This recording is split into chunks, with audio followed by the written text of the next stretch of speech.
जय जवाहर दोस्तों, नमस्कार, जय हिंद। मैं रविशंकर यादव स्वागत करता हूं आप सभी का हमारे यूट्यूब चैनल पर। चलिए, हम लोग पढ़ रहे हैं आधुनिक भारत का इतिहास और उसके अंतर्गत हम लोगों ने अभी तक देखा यूरोपियों का आगमन हुआ, अंग्रेजों ने परिस्थिति का लाभ उठाया और ब्रिटिश विस्तार किया, है ना। उसके बाद हमने देखा विस्तार के बाद उन्होंने क्या किया, भू राजस्व की नीति अपनाई। अब भू राजस्व की नीति के अंतर्गत उन्होंने जो भी नीतियां अपनाई, स्थायी बंदोबस्त, रैयतवाड़ी और महलवारी, इसको हमने समझा। और उसके बाद हमने बताया कि आपको इसका परिणाम देखना है और परिणाम को मैं बताया था कि पर्टिकुलर जो किसानों के ऊपर जो प्रभाव पड़ा उसको हम लोग अलग से पढ़ेंगे। साथ में सरकार और जो उससे संबंधित व्यवस्था थी, जो संबंधित लोग थे जैसे किसान, जैसे जमींदार और सरकार, उन पर क्या प्रभाव पड़ा था उसको हमने साथ में बताया था। तो अभी के टॉपिक में हमने क्या देखेंगे, भू राजस्व नीति का प्रभाव किसानों पर क्या पड़ा। ये प्रभाव किसानों पर क्या पड़ा, तो किसानों पर इसका प्रभाव और किसानों पर जो भी प्रभाव पड़ा है, 3, 4, 5, 6 प्रकार का प्रभाव पड़ा है। इसी प्रभाव में से एक है क्या, कृषि का वाणिज्यीकरण। कृषि का क्या, वाणिज्यीकरण। तो इसको अपने को देखना एक प्रभाव के रूप में।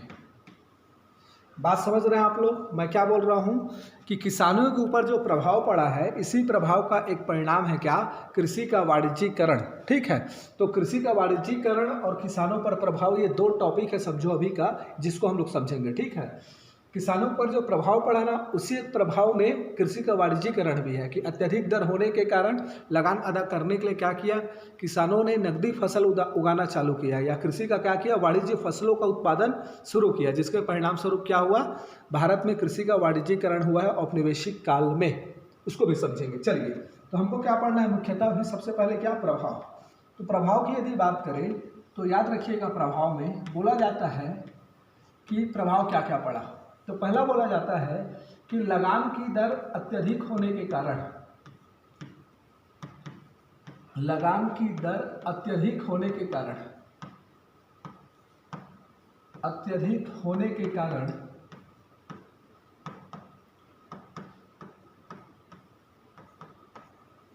किसानों की आय में गिरावट हुई। किसानों की आय में क्या हुई, गिरावट हुई। बात समझ रहे हो आप, क्या बोलना चाह रहा हूं मैं, तो क्या बोल रहा हूं, अलग अत्यधिक होने के कारण आय में क्या हुई है, गिरावट हुई है। तो सबसे पहला पॉइंट तो यही निकल के आएगा प्रभाव में कि इसका प्रभाव क्या हुआ, चूंकि लगान की दर अत्यधिक थी। जैसे कि हमने बताया था कि जो जमींदारी व्यवस्था थी वहाँ तो डिपेंड करता था, जमींदार जितना ज़्यादा शोषण करके लगान कर ले, और सामान्यतः रैयतवाड़ी और महलवारी में भी हमने देखा था कि 40 से 45% तक क्या थी, भू राजस्व की दर थी। ठीक है, दूसरी तरफ अगर देखा जाए तो ये जो स्थायी बंदोबस्त वाला क्षेत्र था, स्थायी बंदोबस्त वाला जो क्षेत्र था, स्थायी बंदोबस्त वाले क्षेत्र में किसानों को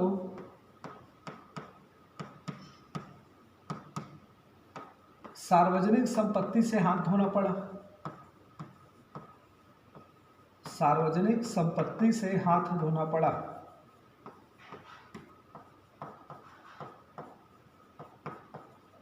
याद रखिएगा, ये पर्टिकुलर ना मेंस में ही पूछेगा, प्री में ऐसा कोई क्वेश्चन नहीं आएगा। ये पर्टिकुलर मेंस के लिए है। ठीक है, तो क्या बोला जा रहा है, पहला कि लगान की दर अत्यधिक होने की वजह से किसानों की आय में क्या हुई, गिरावट हुई। दूसरा बोला जा रहा है कि जो स्थायी बंदोबस्त वाला क्षेत्र था या जमींदारी व्यवस्था वाला जो क्षेत्र था, वहाँ किसानों को सार्वजनिक संपत्ति से भी क्या करना पड़ा, हाथ धोना पड़ा, है ना। अत्यधिक दर होने के कारण क्या बोला जा रहा है, अत्यधिक दर होने के कारण,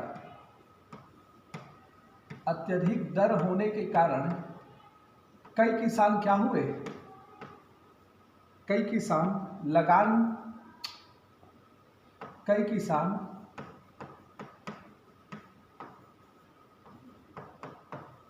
लगान अदा करने में असमर्थ हुए, अदा करने में असमर्थ हुए। तो क्या बोला जा रहा है कि अत्यधिक दर होने के कारण कई किसान क्या हुए, लगान अदा करने में असमर्थ हुए। परिणाम स्वरूप उनकी क्या हुई, भूमि छीन ली गई और उनकी स्थिति बटाईदारों की हो गई। तो क्या बोले, असमर्थ हुए, जिसके कारण इनकी भूमि छीन ली गई, भूमि छीन ली गई, है ना। भूमि से क्या किया गया, छीन लिया गया। और इनकी स्थिति क्या हो गई, ये किसान अब किस में परिवर्तित हो गए, बटाईदार में परिवर्तित हो गए। जो पहले किसान थे, भूमि के मालिक थे, वो अब क्या बन गए, बटाईदार में परिवर्तित हो गए। बात समझ रहे हो मैं क्या बोल रहा हूँ? तो पहला पॉइंट क्या बोला, लगान की दर अत्यधिक होने के कारण आय में गिरावट हुई। दूसरा पॉइंट क्या मैं बोला जा रहा है कि स्थायी बंदोबस्त वाले क्षेत्रों में उनको सार्वजनिक संपत्ति से भी हाथ धोना पड़ा। तीसरा क्या बोल रहा हूँ, लगान की दर अत्यधिक होने के कारण कई किसान पटा पाने में क्या हुए, असमर्थ हुए और उनकी स्थिति क्या हो गई, बटाईदारों को हो गई, उनकी भूमि छीन ली गई। चौथा क्या बोला गया, किसान कई बार क्या करने लगे, किसान अपनी जरूरतों के लिए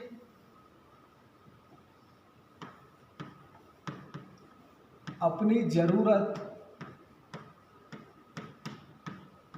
एवं लगान अदा करने के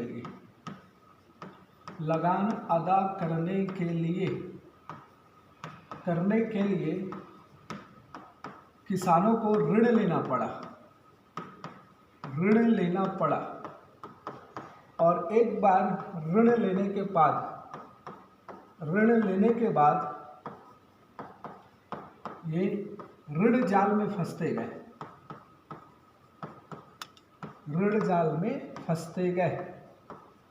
तो याद रखिएगा, ये भी हुआ किसानों के साथ परिणाम के रूप में कि अधिकांश किसान क्या हो गए, ऋण जाल में फंसते गए। ऐसा था ना, देखिए कि अंग्रेजों से पहले क्या था, जो महाजन होते थे, ये ऋण किससे ले रहे हैं, महाजनों से, है ना। तो महाजनों से क्या होता था, ऋण लेते थे और महाजनों पर पहले क्या होता था, सामाजिक नियंत्रण होता था।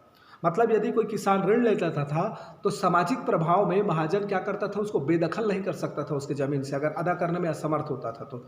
और उसके लिए अन्य रास्ते निकाले जाते थे कि ठीक है भाई, थोड़ा थोड़ा करके दो या जितना हो पा रहा उतना दो, लेकिन उसकी ज़मीन नहीं छीनी जाती थी।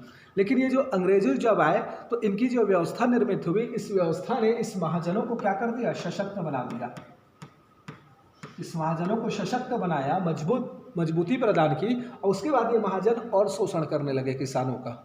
तो एक बार महाजन से कोई किसान अगर ऋण ले देता था तो क्या होता था, ऋण जाल में फंसते जाता था। तो याद रखिएगा, अधिकांश किसान क्या हुए, ऋण जाल में फंस गए, उनको ऋण लेना पड़ा लगान अदा करने के लिए या अपनी अन्य ज़रूरतों के लिए, और एक बार ऋण ले लिए, उसके बाद ऋण जाल में फंसते गए।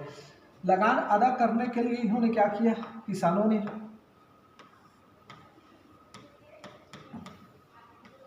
लगान अदा करने के लिए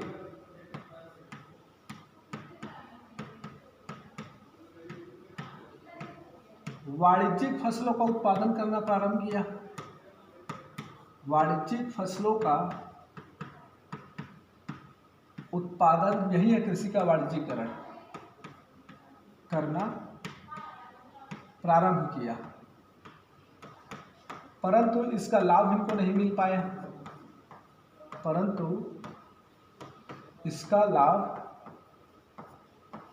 मिला। तो याद रखिएगा क्यों नहीं मिला, क्योंकि भाई जो भारतीय मध्यस्थ थे और अंग्रेज थे, ये इसका लाभ ले रहे थे।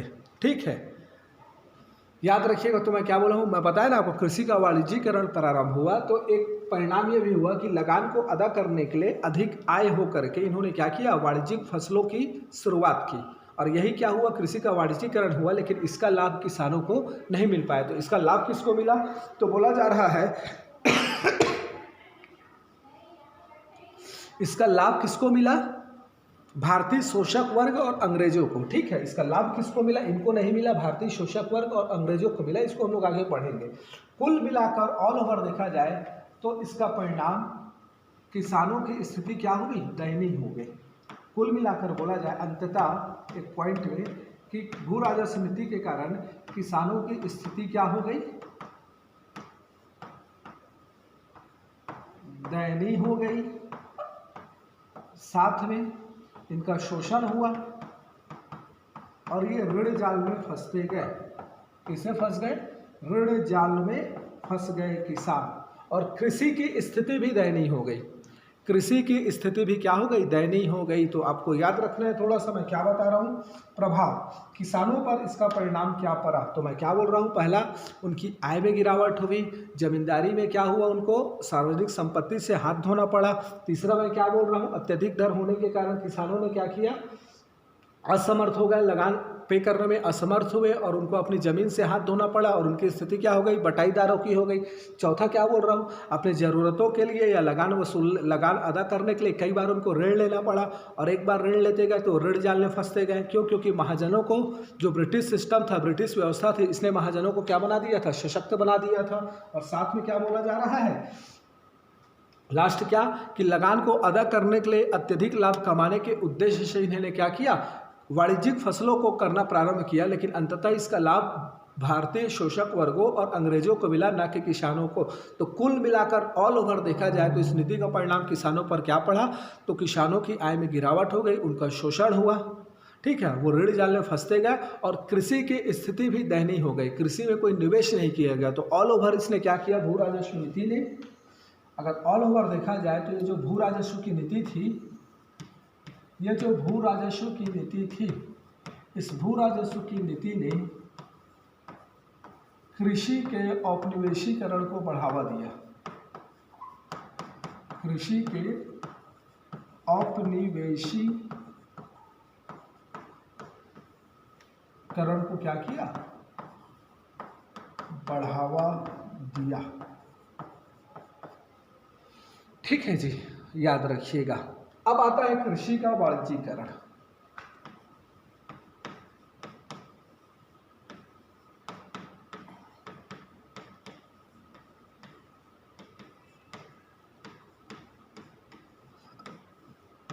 क्या, क्यों और क्या परिणाम। तो कृषि का वाणिज्यीकरण क्या, क्यों और इसका परिणाम, इसके बारे में अब थोड़ा सा हम लोग बात करते हैं। तो देखो, कृषि का वाणिज्यीकरण होता क्या है, तो क्या किया जाता है, जब अतिरिक्त धन या लाभ कमाने के उद्देश्य से, जब अतिरिक्त धन अथवा लाभ कमाने के उद्देश्य से राष्ट्रीय एवं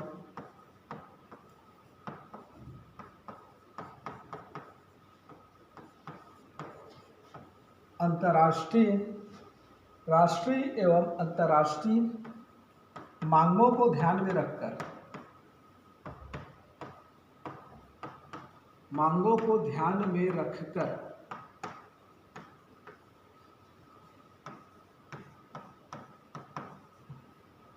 खाद्य एवं अखाद्य फसलों की कृषि की जाती है, खाद्य एवं अखाद्य फसलों की कृषि की जाती है।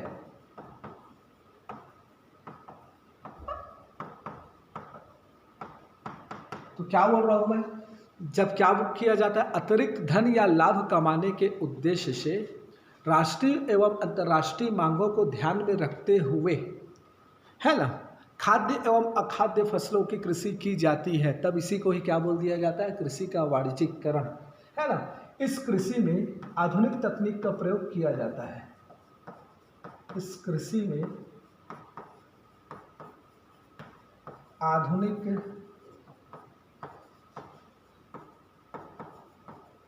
तकनीक का प्रयोग किया जाता है। तो मैं क्या बता रहा हूं, जब अतिरिक्त धन अथवा लाभ कमाने के उद्देश्य से अंतर्राष्ट्रीय एवं राष्ट्रीय मांगों को ध्यान में रखते हुए खाद्य एवं अखाद्य फसलों की कृषि की जाती है, इस कृषि में आधुनिक तकनीक का क्या किया जाता है, इस्तेमाल किया जाता है, तब इसे ही क्या बोल दिया जाता है, कृषि का वाणिज्यीकरण। बात क्लियर। चलिए, अब बात ये आता है कि क्यों हुआ भारत में कृषि का वाणिज्यीकरण, क्या कारण थे कि औपनिवेशिक दौर में, औपनिवेशिक काल में कृषि का वाणिज्यीकरण प्रारंभ हुआ। तो एक तो कारण था कि क्या, भारतीय किसानों के द्वारा क्या किया गया,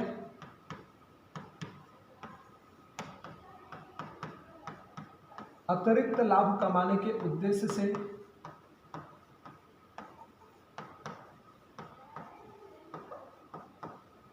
कमाने के उद्देश्य से। ठीक है, तो दूसरी तरफ ये मेजर कारण नहीं था। मेजर कारण क्या थी कि ब्रिटिश जरूरत।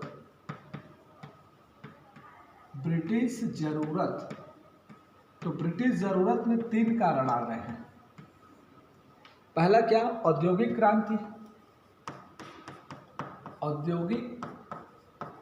क्रांति। दूसरा क्या? जनसंख्या वृद्धि।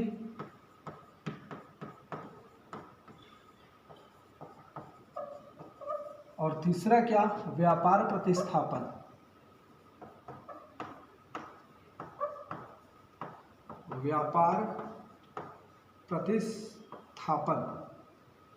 मतलब ये कि भाई भारतीयों ने तो चलो स्टार्ट किया, लेकिन उनको मजबूर भी किया गया, प्रेशर बनाया गया अंग्रेजों के द्वारा कि आप क्या करो, वाणिज्यिक फसलों की कृषि करो। क्यों?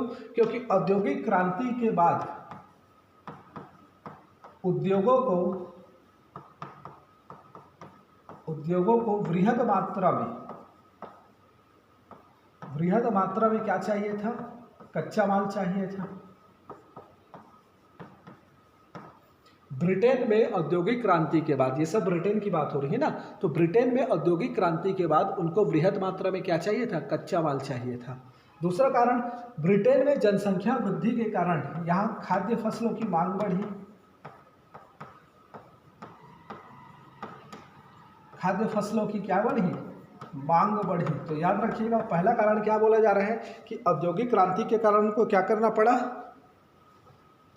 औद्योगिक क्रांति के कारण कच्चे माल की जरूरत पड़ी वृहद मात्रा में, इसलिए इनके ऊपर प्रेशर बनाया गया भारतीयों के ऊपर कि आप क्या करो, उत्पादन करो वाणिज्यिक फसलों का। दूसरा क्या, वहाँ पर क्या हुआ? जनसंख्या में वृद्धि हो गई, जिसके कारण मांग बढ़ी खाद्य फसलों की, और प्रेशर बना, भारत में प्रेशर बनाया गया कि आप क्या करो, उत्पादन बढ़ाओ। और तीसरा क्या? व्यापार प्रतिस्थापन। ये क्या करते थे? इटली से रेशम लेते थे। कहाँ से?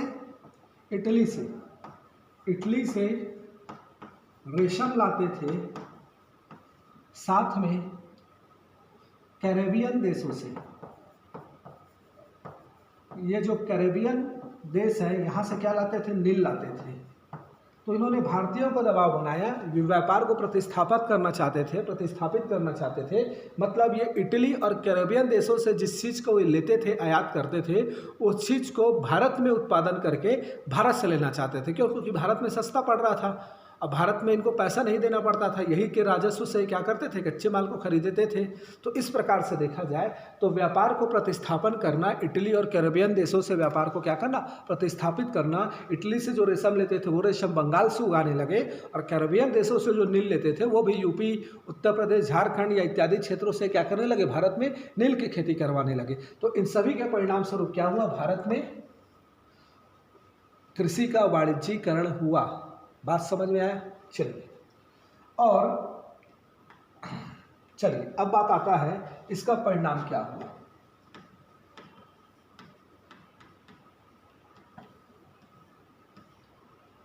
वाणिज्यीकरण का परिणाम, ठीक है, परिणाम की बात कर रहे हैं हम लोग। तो याद रखिएगा, परिणाम में बोला जाता है कि इसके कारण भारत में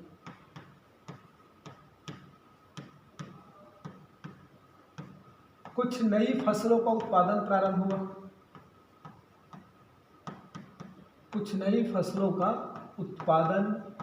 हुआ। तो नई फसलों का उत्पादन मीन्स क्या? चाय, कॉफी, तंबाकू, नील इत्यादि। तो ये ऐसे फसल थे जो पहले भारत में नहीं बोया जाता था, है ना। लेकिन किसके परिणाम स्वरूप? इस वाणिज्यिक कृषि के वाणिज्यीकरण के परिणाम स्वरूप या वाणिज्यिक फसलों के परिणाम स्वरूप इन फसलों का क्या हुआ? उत्पादन प्रारंभ हुआ। बोला जाता है कि ये भारतीय किसानों पर थोपी गई प्रक्रिया थी। अतः इसका लाभ अंग्रेजों एवं भारतीय शोषक वर्गों को मिला।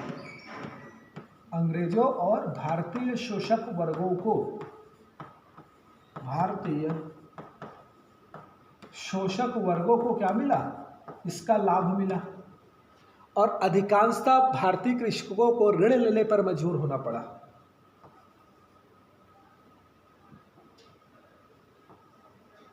अधिकांशतः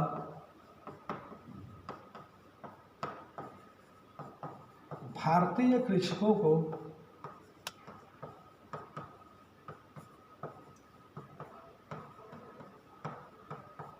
ऋण लेने पर क्या होना पड़ा, मजबूर होना पड़ा। ठीक है, दूसरा बोला जा रहा है कई बार क्या हुआ, वाणिज्यिक फसलों के उत्पादन में वृद्धि हुई, वृद्धि देखा गया कुछ दशाओं में या कुछ परिस्थिति में।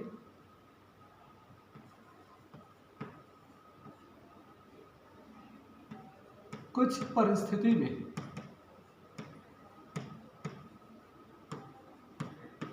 उत्पादन में वृद्धि हुई,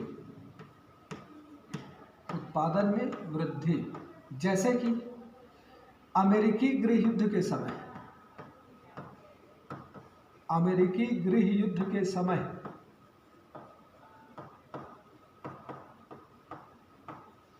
भारत में कपास के उत्पादन में वृद्धि हुई, कपास के उत्पादन में क्या हुई, वृद्धि हुई।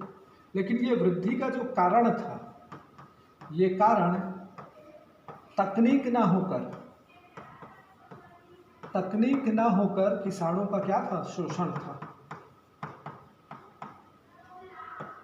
क्या बोल रहा हूं, कुछ परिस्थितियों में या कुछ दशाओं में उत्पादन में वृद्धि देखी गई भारत में। तो ये कौन सी दशा थी, जब अमेरिका में क्या चल रहा था, गृह युद्ध चल रहा था। लेकिन मैं क्या बोल रहा हूँ, ये उत्पादन में जो वृद्धि हुई, इसका कारण कृषि में तकनीकों का प्रयोग न होकर क्या था, किसानों का शोषण था। तो याद रखिएगा ये कुछ परिणाम। अगला बोला जा रहा है कि इसके कारण, वाणिज्यिक फसल के कारण व्यापार की प्रवृत्ति में परिवर्तन आया। व्यापार की प्रवृत्ति में क्या आया, परिवर्तन आया। कैसा परिवर्तन आया, तो वृहद मात्रा में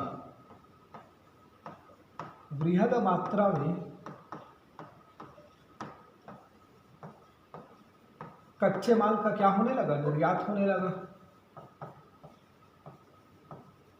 बृहद मात्रा में कच्चे माल का क्या होने लगा, निर्यात होने लगा। दूसरा परिणाम क्या है, कच्चे माल का बृहद मात्रा में निर्यात होने के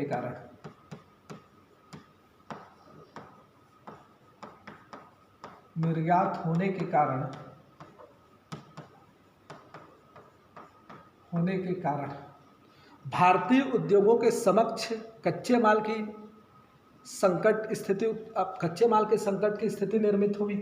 तो क्या होने लगा इसके कारण, भारतीय उद्योगों के समक्ष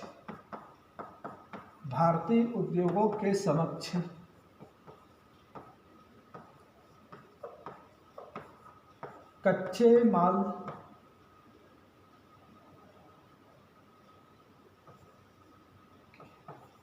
की संकट की स्थिति निर्मित हुई।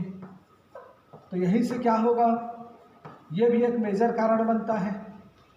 यह भी एक मेजर कारण है कच्चे माल की चुनौतियों का सामना करना पड़ना भारत में विऔद्योगिकरण का। तो अगला टॉपिक हमारा क्या रहेगा, उद्योग। और उद्योग में हम लोग दो चीज़ पढ़ेंगे, एक तो विऔद्योगिकरण, उद्योगों की समाप्ति भारत में, और दूसरा क्या, आधुनिक उद्योगों की स्थापना। उन दोनों को समझेंगे। ठीक, और क्या हुआ इसके अलावा, तो बोला जा रहा है कि अकाल के समय में भी क्या हुआ, अकाल के दौरान कच्चे माल का निर्यात जारी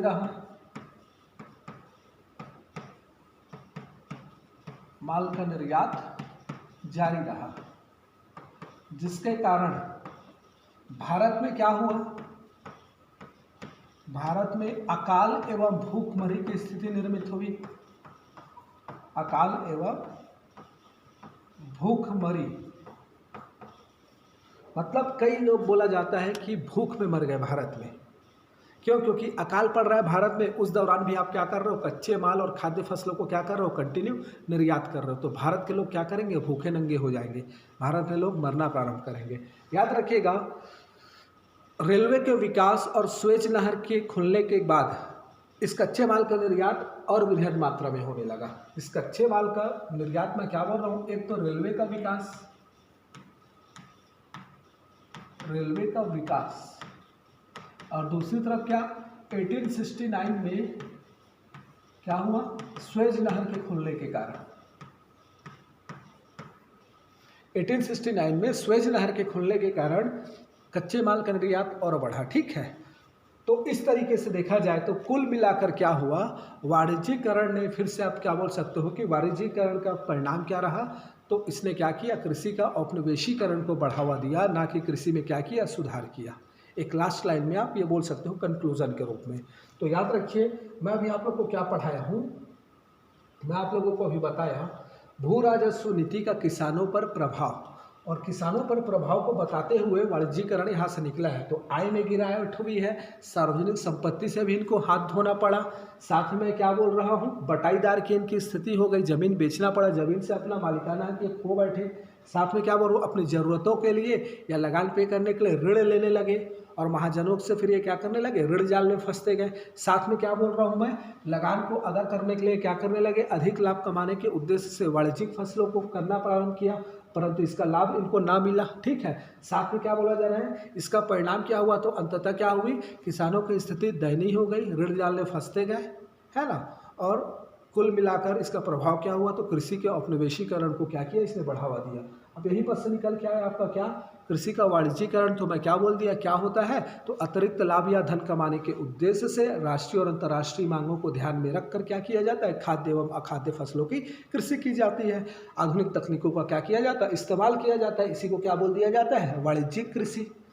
साथ में क्या बोला जा रहा है, क्यों लागू किया गया, तो एक तो भारतीय किसानों भी इसकी ओर आकर्षित हुए कि ठीक है भाई, चलो हमको ज़्यादा लाभ मिल जाएगा करके अंग्रेजों ने बोला उनको, और साथ में फिर अंग्रेज ने इनको दबाव बनाया। तो अंग्रेजों ने क्या दबाव बनाया, ब्रिटिशों की ज़रूरत क्या थी, तो औद्योगिक क्रांति के लिए बृहद मात्रा में कच्चा माल चाहिए था, जनसंख्या वृद्धि हो गई, इसलिए बृहद मात्रा में खाद्य फसलें भी चाहिए थी, और साथ में क्या बोला जा रहा है, ये व्यापार को प्रतिस्थापित करना चाहते थे कैरेबियन, और ये जो कैरेबियन कंट्रीज था, इटली जो देश था, इनसे जो व्यापार होता था, इसको प्रतिस्थापित करना चाहते थे भारत के साथ, है ना। अब इसका परिणाम क्या हुआ, तो मैं क्या बोल रहा हूँ, इसका परिणाम क्या निकल के आया, तो कुछ फसलों के उत्पादन, कुछ नई फसल आई भारत में, चाय, कॉफ़ी, तंबाकू, नील, ये सब क्या हुई, नई फसलों का उत्पादन चालू हुआ भारत में। दूसरी ओर क्या बोला जाए, थोपी गई प्रक्रिया थी, इसलिए लाभ इसका भारतीय शोषक वर्गों एवं अंग्रेजों को मिला। अधिकांश मामलों में भारतीय कृषकों को या किसानों को ऋण लेना पड़ा। साथ में क्या बोल रहा हूँ, कुछ परिस्थितियों में उत्पादन में वृद्धि भी हुआ। अमेरिकी गृह युद्ध के समय भारत में कपास में वृद्धि देखी गई, लेकिन इसका कारण क्या था, किसानों का शोषण था, ना कि तकनीकों का बरऊ। साथ में मैं क्या बोल रहा हूँ, आगे अगर बात किया जाए तो भारतीय किसानों के द्वारा क्या किया, अगर आगे बात किया जाए तो साथ में क्या बोला जा रहा है, व्यापार की प्रवृत्ति में परिवर्तन आया, बृहद मात्रा में कच्चे माल का क्या होने लगा, निर्यात होने लगा। खासकर कब, जब क्या हुआ, भारत में रेलवे का विकास हो गया और स्वेज नहर खुल गया। ये सब एक ही समय है, देखो 53 में रेलवे का विकास हुआ है, और साथ में 69 में क्या हो गया, स्वेज नहर खुल गया, तो बृहद मात्रा में कच्चे माल का निर्यात होने लगा। अब बृहद मात्रा में कच्चे माल का निर्यात होने लगा तो भारतीय उद्योगों के समक्ष कच्चे माल की चुनौतियों की संकट उत्पन्न हुआ और उनका पतन प्रारंभ हुआ। ठीक है, साथ में क्या बोला जा रहा है, लास्ट कि अकाल के समय भी क्या हुआ, निर्यात जारी रहा, कंटिन्यू, जिससे क्या हुआ, भारत में लाखों लोग क्या हुए, भूखमरी से मर गए। तो कुल मिलाकर देखा जाए तो इसने भी क्या किया, भारतीय किसानों की स्थिति या भारतीय किसानों का शोषण किया और कृषि के औपनिवेशीकरण को बढ़ावा दिया। देखो, मैं ना बहुत मेहनत करके यहाँ ना वीडियो बनाता हूँ आप लोगों के लिए, और ना बहुत मतलब एकदम राइटिंग को अगर छोड़ दो, आप मेरा राइटिंग को अगर बस आप थोड़ा सा साइड में रख दो, तो आप ना पूरे ना सीक्वेंस वाइज में बहुत अच्छे से समझाते हुए पूरा मैं आधुनिक भारत कंप्लीट करूँगा। और जैसे अगर मैं मध्य भारत के इतिहास की बात करूँ तो वो अभी कंप्लीट नहीं हुआ है इसमें, लेकिन हो जाएगा, सब चीज़ कंप्लीट हो जाएगा। इकोनॉमिक्स अभी पूर्णतः कंप्लीट है, तो बहुत मेहनत करके बना रहा हूँ। थोड़ा सा ना लाइक किया करो और शेयर किया करो अपने फ्रेंड सर्कल के साथ। आप कोई भी बुक उठाकर पढ़ लो, एक जो ऑथेंटिक बुक मिलेगा आपको, उसी में ये सब चीज़ मिलेगा। बाकी ये सब ना, अब तो कई लोग तो क्या कॉपी पेस्ट चलता है, पूरा छत्तीसगढ़ में तो कॉपी पेस्ट वाला सिस्टम है, ऑथेंटिक बुक कोई पढ़ता ही नहीं है। तो मैं बहुत अच्छे से समझा कर पढ़ा रहा हूँ ताकि आपको प्री और मेंस दोनों कवर हो। ऐसा नहीं कि प्री के लिए अलग पढ़ो, मेंस के लिए अलग पढ़ो, ये सब फालतू बात है, धोखा है बच्चों लोग के साथ और कुछ नहीं। तो आप लोग बढ़िया एंजॉय करिए, पढ़िए, कहीं कहीं पर है ना, हो सकता है थोड़ा थोड़ा टफ लगे, कोई डाउट होता है तो बिल्कुल कमेंट में क्वेश्चन करिए, मैं उसका रिप्लाई करूँगा, बस पढ़ते जाइए, ठीक है। चलिए अब हम क्या देख लिए, यहाँ तक देख लिए कि इसका प्रभाव क्या हुआ। अब हमारा नेक्स्ट टॉपिक आएगा, यहीं से निकलेगा क्या, उद्योगों का पतन या विऔद्योगीकरण और आधुनिक उद्योगों की स्थापना। उसके बाद जैसा कि मैं आपको बताया हूँ कि अपने को इनकी नीतियाँ में, ये आपका भू राजस्व नीति हो जाएगा। उसके बाद इसका परिणाम के साथ उद्योगों की बातें कर लेंगे और धन के दोहन की बात कर लेंगे। और उसके बाद फिर हम आएंगे कहाँ, प्रशासन की नीतियों पर, सिविल सेवा, न्यायिक, पुलिस सुधार, इन सब की बात करेंगे, ठीक है। चलिए मिलते हैं नेक्स्ट वीडियो में।